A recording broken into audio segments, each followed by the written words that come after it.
ባሏን ያጣች ሴት መንከባከብ በሷ ጉዳይ መቆም ምን ያህል ትልቅ አጅር እንዳለው ነብዩ አለይሂ ሰላቱ ወሰለም ሲናገሩ ጾሞ እንዳላፈጠረ ሰግዶ ሰላቱን እንዳላቋረጠ ብለው ትልቅ ደረጃ እንዳለው ተናግረዋል። በሌላ ሪዋያ ደግሞ ባሏ በሞተባት ሴት ልጅ ጉዳይ ላይ የሚቆም በአላህ መንገድ እንደታገለ ነው ወይም እንደሚታገል ነው ብለው ነግረውናል። ያጣችው የጎደለባት ባሏ ነው፣ የቤቷ ብርሃን እንዲሁም አይቧን የሚሸፍንላት። ለዚህም ነው ነብዩ አለይሂ ሰላቱ ወሰለም በሁድ ዘመቻ በደረሰባቸው ትልቅ አደጋ እያንዳንዱ የሞቱትን ሰሃቦች ለቅሶ ለማስረዳት ወደ መዲና በገቡ ጊዜ በሁድ ላይ የገጠመን ሁላችሁም ታውቃላችሁ ብለው ለቅሶ የደረሰባቸውን ቤተሰቦች ማስረዳት ጀመሩ። በሚያስረዱበት ጊዜ አይኗ ቀኝና ግራ ስትመለከት የነበረች ከተረፉት ሰሃቦች ነው ብላ ስትመለከት የነበረች ሐምለት ቢንቱ ጃሽ ቤተሰቦቿን አጣለች። ነገር ግን ይመጣሉ ብላ ኋላ እየጠበቀች ነበር። በዚህ መካከል ነበር ነብዩ አለይሂ ሰላቱ ወሰለም ሐምለት ቢንቱ ጃህሽን ወንድምሽ ሞቷል ሲሏት ኢና ሊላሂ ወኢና ኢለይሂ ራጂዑን አለች። አጎትሽ ሐምዛ ሞቷል ሲትባል ኢና ሊላሂ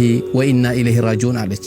ባለቤትሽ ሙስዓብ ኢብኑ ኡመይር ሞቷል ሲሏት ከነበረችበት በጣም በመጨው በማልቀስ መሆን የማይገባትን ነገር ሁሉ አሳየችና እጅግ በጣም አዘነች። በዚህም ጊዜ የሷን ሁኔታ አዩና ረሱል ሰለላሁ ዐለይሂ ወሰለም ወደ ሰሃቦች ዞሩና አያችሁ ሴት ልጅ እኮ ለባሏ ትልቅ ቦታ አላት ብለው የአላህ መላእክተኛ ይህን መልእክት ተናገሩ። ለዚህም ነው ሴቶች 4 ወር ከ10 ቀን እንዲቆጥሩ የታዘዙት። ምክንያቱም ያጣችው የቤቷን ብርሃን የሆነው ባሏን ነውና።